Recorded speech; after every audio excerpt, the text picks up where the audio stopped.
Hello friends, welcome back to my channel. Friends, ಇವತ್ತಿನ ವಿಡಿಯೋದಲ್ಲಿ ಫ್ರಂಟಲ್ಲಿ gap ಇದ್ದರೋ ಹಾಗೆ ಬ್ಲೌಸ್ ಕಟ್ಟಿಂಗ್ ಯಾವ ರೀತಿ ಮಾಡೋದು ಅಂತ ಅಂದ್ಬಿಟ್ಟು ಹೇಳ್ಕೊಡ್ತಾ ಇದ್ದೀನಿ. ನಾನು ಇಲ್ಲಿ ತೊಗೊಂಡಿರುವಂಥದ್ದು 1 ಮೀಟ್ರ್ ನಾನು ಲೈನಿಂಗ್ ಪೀಸ್ ತೊಗೊಂಡಿದ್ದೀನಿ ಮತ್ತು ಮೇನ್ ಫ್ಯಾಬ್ರಿಕ್ ಇದೆ ನೋಡಿ. ಈ ಥರ ಪೀಸ್ನ ಇಟ್ಕೊಂಡಿದ್ದೀನಿ. ಫಸ್ಟ್ ಕೆಳಗಡೆ ಸೈಡು ಈ ಥರ ಒಂದು ಲೈನ ಡ್ರಾ ಮಾಡಿಕೊಂಡು ನೀವು ಎಕ್ಸ್ಟ್ರಾ ಫ್ಯಾಬ್ರಿಕ್ ಉಂಟಲ್ಲ ಅದನ್ನು ನೀಟಾಗಿ ಕಟ್ಟಿಂಗ್ ಮಾಡಿಕೊಂಡು ಬಟ್ಟೆನ ನೇರ ಮಾಡ್ಕೋಬೇಕು. ಈ ಥರ ಮಾಡ್ಕೊಳ್ಳಿ. ಇಲ್ಲಿ ನಾನು 1 ಮೀಟ್ರ್ ಲೈನಿಂಗ್ ಪೀಸ್ ತೊಗೊಂಡಿದ್ದೀನಿ, ನೆನಪಿರಲಿ ನೋಡಿ. ಫಸ್ಟು ನಾನು ಇಲ್ಲಿ ಲೆಂತ್ ತೊಗೋತೀನಿ. ಡಿಸ್ಕ್ರಿಪ್ಷನ್ ಬಾಕ್ಸಲ್ಲಿ ಫುಲ್ಲು ಅಳತೆ ಇದೆ, ಈ ಬ್ಲೌಸ್ ಯಾವ ಅಳತೆ ಅಂತ ಅಂದ್ಬಿಟ್ಟು ನೀವು ನೋಡ್ಬೋದು. ಲೆಂತ್ ನನಗಿಲ್ಲಿ 14 ಇಂಚ್ ಬೇಕು, ನಾನಿಲ್ಲಿ 15 ಇಂಚ್ ಲೆಂತ್ ತೊಗೊಂಡಿದ್ದೀನಿ. ಅದೇ 5.5 ಅಂದರೆ 5.25 ಇಂಚು ನಾನಿಲ್ಲಿ ಶೋಲ್ಡರ್, 5.25 ಇಂಚು ನಾನಿಲ್ಲಿ ಆರ್ಮೋಲ್ ತೊಗೊಂಡಿದ್ದೀನಿ. ಈ ಥರ ನೀವು ಕೂಡ ತೊಗೋಬೇಕಾಗುತ್ತೆ. ಶೋಲ್ಡರ್ ಎಷ್ಟು ತೊಗೊಂಡಿರ್ತೀರ ಅದಕ್ಕೆ ಅರ್ಧ ಇಂಚು ಜಾಸ್ತಿ ನೀವು ಆರ್ಮೋಲ್ ಲೆಂತ್ ತೊಗೋಬೇಕಾಗುತ್ತೆ. ಅದಾದಮೇಲೆ ಚೆಸ್ಟ್ ಲೈನ ಈ ಥರ ಡ್ರಾ ಮಾಡ್ಕೊಳ್ಳಿ. ಡ್ರಾ ಮಾಡಿಕೊಂಡು ಇಲ್ಲಿಂದ ಇಲ್ಲಿಗೆ ಚೆಸ್ಟ್ ಮತ್ತು 38 ಇದೆ, 38ರ 4ನೇ ಭಾಗ 9.5 9.5 ಪ್ಲಸ್ 2 ಇಂಚ್ ಎಕ್ಸ್ಟ್ರಾ ಮಾರ್ಜಿನ್ನು.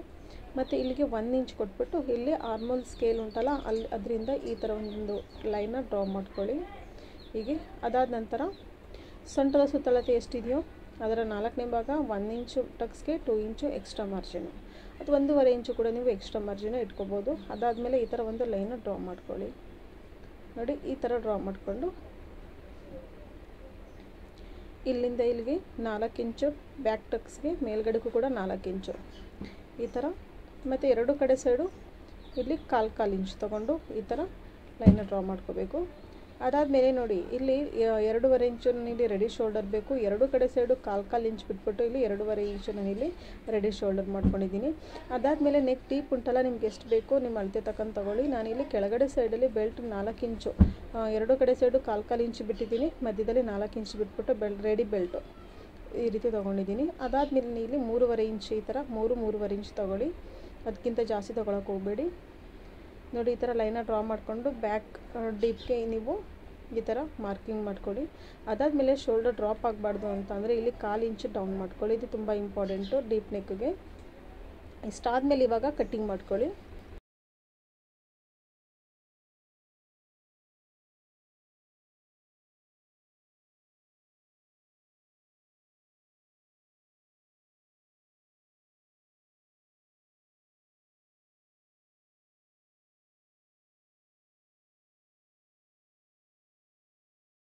ಮತ್ತು ಅಲ್ಲೆಲ್ಲ ಏನು ಮಾಡಬೇಕು, ಇಲ್ಲಿ ಚಿಕ್ಕ ಚಿಕ್ಕದಾಗಿ ಕಟ್ಕೊಡಿ. ಈ ಥರ ಕಟ್ಕೊಟ್ರೆ ನಾವೇನಾಗುತ್ತೆ ಅಂದರೆ ಇಷ್ಟೇ ಒಂದು ಫಿಟ್ಟಿಂಗ್ ಮಾಡಬೇಕಾದ್ರೆ ನಮಗೆ ಹೆಲ್ಪ್ ಆಗುತ್ತೆ, ಈ ಥರ ಚಿಕ್ಕ ಚಿಕ್ಕದಾಗಿ ಕಟ್ ಮಾಡಿದಾಗ. ಅದಾದಮೇಲೆ ಇವಾಗ ಪೀಸ್ನ ನನ್ನ ಕಡೆ ತಿರುಗಿಸ್ಕೊತಾ ಇದ್ದೀನಿ ನೋಡಿ. ಬ್ಯಾಕ್ ಸೈಡು ಅಂದರೆ ಆ ಕಡೆ ಸೈಡು ಓಪನ್ ಇತ್ತಲ್ವಾ, ಇವಾಗ ನನ್ನ ಕಡೆ ಸೈಡು ಓಪನ್ ಮಾಡ್ಕೊತಾ ಇದ್ದೀನಿ. ಈ ಥರ ನೀವು ತಿರುಗಿಸ್ಕೋಬೇಕು. ಈಗ ನನ್ನ ಕಡೆ ಸೈಡ್ ಇಲ್ಲಿ ಓಪನ್ ಇದೆ, ಈ ಥರ ಪೀಸ್ನ ನೀವು ಇಟ್ಕೋಬೇಕು. ಇಟ್ಕೊಂಡು ಬ್ಯಾಕ್ ಪಾರ್ಟ್ನ ನಾವು ಯಾವ ರೀತಿ ಕಟ್ಟಿಂಗ್ ಮಾಡಿದ್ದೀವಿ ನಾವು ಅದನ್ನು ಬ್ಯಾಕ್ ಪಾರ್ಟ್ನ ನಾವು ಇಟ್ಕೋಬೇಕಾಗುತ್ತೆ. ಅದಕ್ಕಿಂತ ಮುಂಚೆ ನಾನಿಲ್ಲಿ ಹುಕ್ ಪಟ್ಟಿ, ಕಾಚ್ ಪಟ್ಟಿ ಹೊಲಿಯೋದಕ್ಕೆ ನಾನಿಲ್ಲಿ 1/4 ಇಂಚು ನಾನಿಲ್ಲಿ ಬಟ್ಟೆ ತೊಗೊಂಡು ಸ್ವಲ್ಪ 1/4 ಇಂಚಲ್ಲಿ ಗ್ಯಾಪ್ ಬಿಟ್ಕೊಂಡು ಲೈನ ಡ್ರಾ ಮಾಡ್ಕೋತಾ ಇದ್ದೀನಿ. ಇವಾಗ ನೀವು ಅಂದ್ಕೋಬೋದು ಈಗ ಶೋಲ್ಡರ್ ನೀವು ಸ್ವಲ್ಪ ಜಾಸ್ತಿ ಬರುತ್ತಲ್ವಾ, ಶೋಲ್ಡರ್ ಡ್ರಾಪ್ ಆಗುತ್ತೆ ಅಂತ. ಖಂಡಿತ ಆಗಲ್ಲ. ಈ ಥರ ನೀವು ಟ್ರೈ ಮಾಡಿ ನೋಡಿ. ಇಲ್ಲ 1/2 ಇಂಚು ನಾವು ಜಾಸ್ತಿ ಆಗುತ್ತೆ ಶೋಲ್ಡರ್ ಹತ್ರ, ಬಟ್ ನೀವು ಶೋಲ್ಡರ್ ಡ್ರಾಪ್ ಆಗೋಂಥ ಪ್ರಾಬ್ಲಮ್ ಬರಲ್ಲ. ಇವಾಗ ಎಕ್ಸಾಕ್ಟ್ಲಿ ಬ್ಯಾಕ್ ಸೈಡ್ ಎಷ್ಟಿದೆಯೋ ಸೇಮ್ ಅದೇ ರೀತಿ ನೀವು ಡ್ರಾ ಮಾಡ್ಕೊಳ್ಳಿ.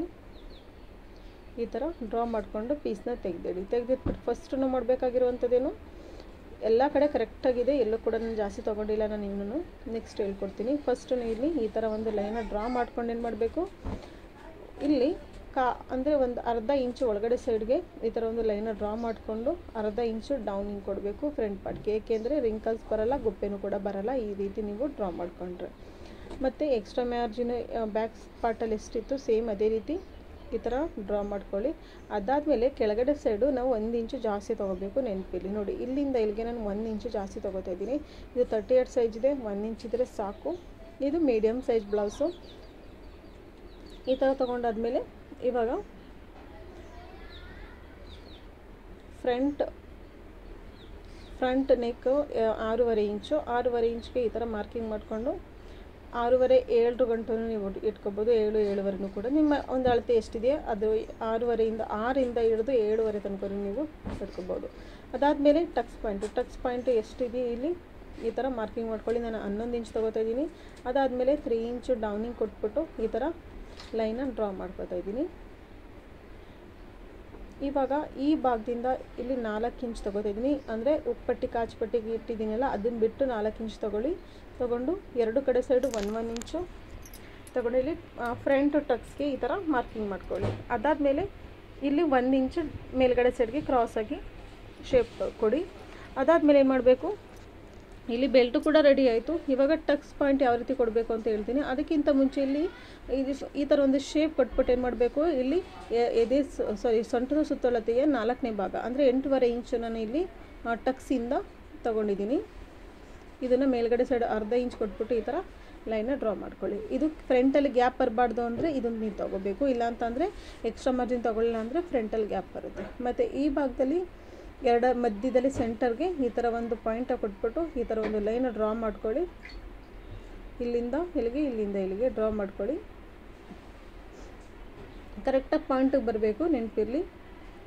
ಇವಾಗ ಈ ಪಾಯಿಂಟ್ ಇದೆಯಲ್ಲ, ಈ ಪಾಯಿಂಟನ್ನು ಎರಡು ಕಡೆ ಸೈಡು 2 ಇಂಚು ನೀವು ಮಾರ್ಕಿಂಗ್ ಮಾಡ್ಕೊಳ್ಳಿ. ಎರಡು ಕಡೆ ಸೈಡು ಲೆಫ್ಟ್ ಮತ್ತು ರೈಟ್ ಎರಡು ಕಡೆ ಸೈಡು 2 ಇಂಚು ಈ ಥರ ಮಾರ್ಕಿಂಗ್ ಮಾಡಿಕೊಂಡು ಈ ಟಕ್ಸ್ ಪಾಯಿಂಟ್ ಉಂಟಲ್ಲ ಇದನ್ನು ಇಲ್ಲಿಗೆ ಟಕ್ಸ್ ಮಾರ್ಕ್ ಮಾಡಿ ಇದನ್ನು ಇಲ್ಲಿ ಏನು ಮಾಡಬೇಕು, ಕೆಳಗಡೆ ಸೈಡಿಂದ 3 ಇಂಚು ಮೇಲ್ಗಡೆಗೆ ಮಾರ್ಕಿಂಗ್ ಕೊಟ್ಬಿಟ್ಟು ಈ ಒಂದು ಟಕ್ಸ್ ಉಂಟಲ್ಲ ಇದನ್ನು ಈ ಟಕ್ಸ್ಗೆ ನೀವು ಈ ಡಾಟ್ಗೆ ಡ್ರಾ ಮಾಡಿಬಿಟ್ಟು ಇಲ್ಲೊಂದು ಟಕ್ಸ್ ಪಾಯಿಂಟ್ ಕೊಡಬೇಕು. ಅದಾದಮೇಲೆ ಇಲ್ಲಿಂದ ಇಲ್ಲಿಗೆ ಲೈನ ಡ್ರಾ ಮಾಡಿಕೊಂಡು ಈ ಪಾಯಿಂಟ್ ಉಂಟಲ್ಲ ಈ ಪಾಯಿಂಟಿಂದ 3 ಇಂಚ್ ನೀವು ಮಾರ್ಕಿಂಗ್ ಮಾಡಿಕೊಂಡು ಇದನ್ನು ಈ ಆರ್ಮೋಲ್ ಸೈಡ್ ಟಕ್ಸ್ಗೆ ನೀವು ಲೈನ್ ಡ್ರಾ ಮಾಡಬೇಕು. ಕರೆಕ್ಟಾಗಿದೆ. ಈ ಥರ ಫಾಲೋ ಮಾಡಿ ಟಕ್ಸ್ ಪಾಯಿಂಟು ಕರೆಕ್ಟಾಗಿ ಬರುತ್ತೆ. ಮತ್ತು ಎಕ್ಸ್ಟ್ರಾ ಮಾರ್ಜಿನ್ ತೊಗೊಂಡಿರೋದ್ರಿಂದ ಫ್ರಂಟಲ್ಲಿ ಗ್ಯಾಪು ಕೂಡ ಬರಲ್ಲ, ಫಿಟ್ಟಿಂಗು ಕೂಡ ತುಂಬ ಚೆನ್ನಾಗಿ ಬರುತ್ತೆ.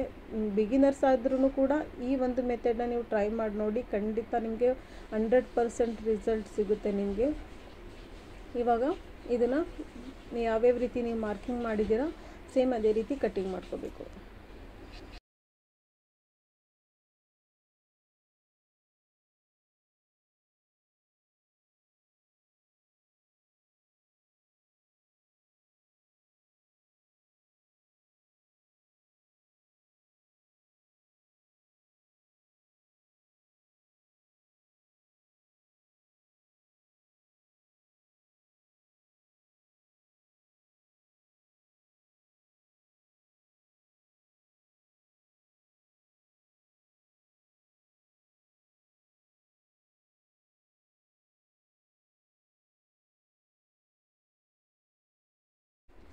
ನಾನು ಮೊದಲೇ ಹೇಳಿದ್ದೆ 4 ಕಡೆ ಏನು ಮಾಡಬೇಕು, ನೀಟಾಗಿ ಚಿಕ್ಕದಾಗಿ ಕಟ್ಕೊಡ್ಬೇಕು. ನೋಡಿ ಈ ರೀತಿ ಇರಬೇಕು, ಆವಾಗ ಫ್ರಂಟ್ ಪಾರ್ಟಲ್ಲಿ ಗ್ಯಾಪ್ ಬರಲ್ಲ. ಈ ಟಕ್ಸ್ ಕೊಡ್ತು ಅಂತ ಅಂದರೆ ನೋಡಿ ಕರೆಕ್ಟಾಗಿ ಬಂತು. ಇಲ್ಲಿ ಈ ಮೆಥಡ್ ಯೂಸ್ ಮಾಡಿ ಖಂಡಿತ ಫ್ರಂಟಲ್ಲಿ ಗ್ಯಾಪ್ ಬರ್ದಿರೋ ಹಾಗೆ ನೀವು ಕಟ್ಟಿಂಗ್ ಯಾವ ರೀತಿ ಮಾಡೋದು ಅಂತ ಅಂದ್ಬಿಟ್ಟು ನಿಮಗೆ ಗೊತ್ತಾಗುತ್ತೆ. ಇವಾಗ ಸ್ಲೀವ್ಸಲ್ಲಿ ಜಾಸ್ತಿ ಅಂದರೆ ಆರ್ಮಲ್ ಸೈಡಲ್ಲಿ ಅಂದರೆ ಸಾಲ್ಟೇಜ್ ಆಗುತ್ತೆ. ಆವಾಗ ಏನು ಮಾಡಬೇಕು, ಯಾವ ರೀತಿ ಫೋಲ್ಡಿಂಗ್ ಮಾಡಬೇಕು ಅಂತ ಹೇಳ್ಕೊಡ್ತೀನಿ. ಕಾಮನಾಗಿ 4 ಫೋಲ್ಡಿಂಗಲ್ಲಿ ನಾನು ಈ ರೀತಿ ಫೋಲ್ಡಿಂಗ್ ಮಾಡಿದ್ದೀನಿ ಅಲ್ಲ, ಇದೇ ರೀತಿ ನೀವು ಕೂಡ ಫೋಲ್ಡಿಂಗ್ ಮಾಡ್ತೀರಾ. ಈ ರೀತಿ ಫೋಲ್ಡಿಂಗ್ ಮಾಡಿಬಿಟ್ಟು ಉದ್ದ ತುಂಡ ಇದ್ದರೆ ಬಟ್ಟೆನ ಅದನ್ನು ಸೀದಾ ಮಾಡ್ಕೊಳ್ಳಿ. ಸೀದಾ ಮಾಡ್ಕೊಂಡಾದ್ಮೇಲೆ ನೀವು ಫೋಲ್ಡಿಂಗ್ ಮಾಡಬೇಕಾಗಿರೋ ಮೆಥಡ್ ಇದಲ್ಲ. ಏಕೆಂದರೆ 4 ಪೀಸ್ ಯಾಕೆ ಜಾಯಿಂಟ್ ಮಾಡಬೇಕು ನಾವು, ಆರ್ಮೋಲೆಲ್ಲ ಆಲ್ಮೋಸ್ಟ್ 90% ಏನಾಗುತ್ತೆ, ಒಂದು ಸಾಲ್ಟೇಜ್ ಆಗೇ ಆಗುತ್ತೆ. ನಮಗೆ ಎಷ್ಟು ಲೆಂತ್ ಬೇಕು ಅದನ್ನು ಕರೆಕ್ಟಾಗಿ ನೋಡ್ಕೊಂಡು ಏನು ಮಾಡಬೇಕು ನೋಡಿ, ಲೆಂತ್ ನಾನು ಇಲ್ಲಿ ಕರೆಕ್ಟಾಗಿ ಮಾರ್ಕಿಂಗ್ ಮಾಡ್ಕೊಂಡಿದ್ದೀನಿ. ಇವಾಗ ನಾನು ಇದನ್ನು ಈ ಥರ ಫೋಲ್ಡಿಂಗ್ ಮಾಡ್ತಾಯಿದ್ದೀನಿ. ನೋಡಿ ಆ ಕಡೆ ಸೈಡು ಗ್ಯಾಪ್ ಬಿಟ್ಬಿಟ್ಟಿದ್ದೀನಿ. ಎಷ್ಟಾಗುತ್ತೋ ಅಷ್ಟು ಅರ್ಧ ಮಾತ್ರ ನನಗೆ ಎಷ್ಟು ಬೇಕೋ ಅಷ್ಟು. ಅಂದರೆ ಎದೆ ಸುತ್ತಳತೆ 38 ಇದೆಯಲ್ವಾ, ನಾನಿಲ್ಲಿ 10 ಇಂಚ್ ತೊಗೋತಾ ಇದ್ದೀನಿ. ಅಂದರೆ 9.5 ಬರುತ್ತೆ, ಅರ್ಧ ಇಂಚ್ ಜಾಸ್ತಿ ತೊಗೋತಾ ಇದ್ದೀನಿ. ಮತ್ತು ಇಲ್ಲಿ ಸ್ಲೀವ್ಸ್ ರೌಂಡು 6, ಎಕ್ಸ್ಟ್ರಾ ಮಾರ್ಜಿನ್ 2 ಇಂಚು ಮತ್ತು ಡೌನಿಂಗು 3.5 ಇಂಚು. ಈ ರೀತಿ ಇಲ್ಲಿಂದ ಇಲ್ಲಿಗೆ 2 ಇಂಚು. ಇದನ್ನು ಈ ಥರ ಶೇಪ್ ಕೊಟ್ಬಿಟ್ಟು ಸ್ಲೀವ್ಸ್ ಆಕಾರದಾಗಿ ನೀವು ಶೇಪ್ ಕೊಡಿ. ಇಲ್ಲಿ ನೋಡಿ ಈ ಥರ ನೀವು ಇಲ್ಲಿ ಶೇಪ್ ಕೊಡಬೇಕು. ಶೇಪ್ ಕೊಟ್ಟಾದ್ಮೇಲೆ ಕಟ್ಟಿಂಗಲ್ಲಿ ನೋಡಿ ಯಾವ ರೀತಿ ಅಂತ ನೀವು ಎಷ್ಟು ಜಾಯಿಂಟ್ ಮಾಡಬೇಕು ಅಂತ ಅಂದ್ಬಿಟ್ಟು. ಜಾಸ್ತಿ ಅಂತಂದರೆ 4 ಪೀಸ್ನ ಜಾಯಿಂಟ್ ಮಾಡ್ತಾ ಹೋಗಬೇಕಾಗುತ್ತೆ. ಇದರಲ್ಲಿ ಯಾವುದೇ ರೀತಿ ಓನ್ಲಿ 2 ಪೀಸ್ ಮಾತ್ರ ಜಾಯಿಂಟ್ ಮಾಡೋದು.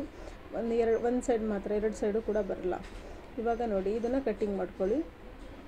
ಎಕ್ಸ್ಟ್ರಾ ಮಾರ್ಜಿನು ಕೂಡ ತೆಗೀರಿ. ನಿಮ್ಗೆ ಗೊತ್ತಾಗ್ತಿರ್ಬೋದು, ಇವಾಗ ನಿಮ್ಗೆ ಐಡಿಯಾ ಬಂದಿರ್ಬೋದು ನಾನು ಯಾವ ರೀತಿ ಕಟ್ಟಿಂಗ್ ಮಾಡಿದ್ದೀನಿ ಅಂತ ಅಂದ್ಬಿಟ್ಟು. ನೋಡಿ ಇಲ್ಲಿ ನೀವು ತಿಳ್ಕೊಂಡಿರ್ಬೋದು ನೋಡಿ, ಇಲ್ಲಿ ಅರ್ಧ ಇದೆಯಲ್ಲ, ಇಷ್ಟು ಭಾಗ ಮಾತ್ರ ನಾವೇನು ಮಾಡಬೇಕು, ಜಾಯಿಂಟ್ ಮಾಡ್ಕೋಬೇಕು. ಇಷ್ಟು ಜಾಯಿಂಟ್ ಮಾಡಿಕೊಂಡು ಬ್ಯಾಗ್ ಹಿಂದಗಡೆ ಬಟ್ಟೆ ಇದೆಯಲ್ಲ ಅಷ್ಟಕ್ಕೆ ಕಟ್ಟಿಂಗ್ ಮಾಡ್ಕೋಬೇಕು ಅಷ್ಟೇ. ತುಂಬ ಈಸಿ ಮೆಥಡ್ ಇರುತ್ತೆ. ಇವಾಗ ಈ ಪೀಸನ್ನೆಲ್ಲ ತೆಗೆದಿಟ್ಬಿಟ್ಟು ಮೇನ್ ಫ್ಯಾಬ್ರಿಕ್ ಇಟ್ಬಿಟ್ಟು ನಾವು ಮೇನ್ ಫ್ಯಾಬ್ರಿಕ್ ಅಂದರೆ ಒಂದು ಬ್ಲೌಸ್ ಪೀಸ್ ಇದೆಯಲ್ಲ ಅದ್ರ ಮೇಲೆ ಇಟ್ಬಿಟ್ಟು ಈ ಪೀಸ್ನೆಲ್ಲ ಕಟ್ಟಿಂಗ್ ಮಾಡ್ಕೊಳ್ಳೋಣ. ಫ್ರೆಂಡ್ಸ್, ನಿಮಗೆ ಈ ವಿಡಿಯೋ ಇಷ್ಟ ಆಯಿತು ಅಂದ್ಕೋತೀನಿ. ಫಸ್ಟ್ ಟೈಮ್ ಏನಾದರೂ ನನ್ನ ಚಾನಲ್ ವಿಸಿಟ್ ಆಗಿರೋರು, ಫಸ್ಟ್ ಟೈಮ್ ವಿಡಿಯೋ ನೋಡ್ತಾ ಇರೋರು ಚಾನಲ್ಗೆ ಸಬ್ಸ್ಕ್ರೈಬ್ ಮಾಡ್ಕೊಳ್ಳಿ. ಹಾಗೆ ಪಕ್ಕದಲ್ಲಿರುವಂಥ ಬೆಲ್ಲೈಕನ್ನು ಕೂಡ ಪ್ರೆಸ್ ಮಾಡಿ. ಯಾಕೆಂದರೆ ಯಾವುದೇ ಒಂದು ನಾನು ವೀಡಿಯೋ ಅಪ್ಲೋಡ್ ಮಾಡಿದ್ರೆ ನೋಟಿಫಿಕೇಷನ್ ನಿಮ್ಗೆ ಬರುತ್ತೆ, ಆಗ ವೀಡಿಯೋನ ನೀವು ನೋಡ್ಬೋದು. ಹಾಗೆ ಇದರಲ್ಲಿ ಏನಾದರೂ ಡೌಟ್ ಇತ್ತು ಅಂತ ಅಂದರೆ ಕಮೆಂಟಲ್ಲಿ ತಿಳಿಸಿ. ಇಲ್ಲ ಅಂತ ಅಂದರೆ ನಿಮಗೆ ವಿಡಿಯೋ ಇಷ್ಟ ಆಗಿದೆ ಅಂದರೆ ಅದನ್ನು ಕೂಡ ಕಮೆಂಟಲ್ಲಿ ತಿಳಿಸಿ. ವಿಡಿಯೋಗೆ ಲೈಕ್ ಮಾಡೋದನ್ನು ಮರೆಯೋಕ್ಕೆ ಹೋಗ್ಬೇಡಿ, ಏಕೆಂದರೆ ನಿಮ್ಮೊಂದು ಲೈಕು ನಿಮ್ಗೆ ತುಂಬ ಇಷ್ಟ ಆಗುತ್ತೆ, ನನಗಿನ್ನೂ ಸ್ಫೂರ್ತಿ ಸಿಗುತ್ತೆ ಮುಂದಿನ ನಾನು ವಿಡಿಯೋ ಇದೇ ಥರ ಮಾಡಬೇಕು ಅಂತ ಅಂದ್ಬಿಟ್ಟು. ವಿಡಿಯೋದಲ್ಲಿ ಯಾವುದೇ ಒಂದು ಡೌಟ್ ಇದ್ರೂ ಕೂಡ ನೀವು ಕಮೆಂಟಲ್ಲಿ ತಿಳಿಸ್ಬೋದು.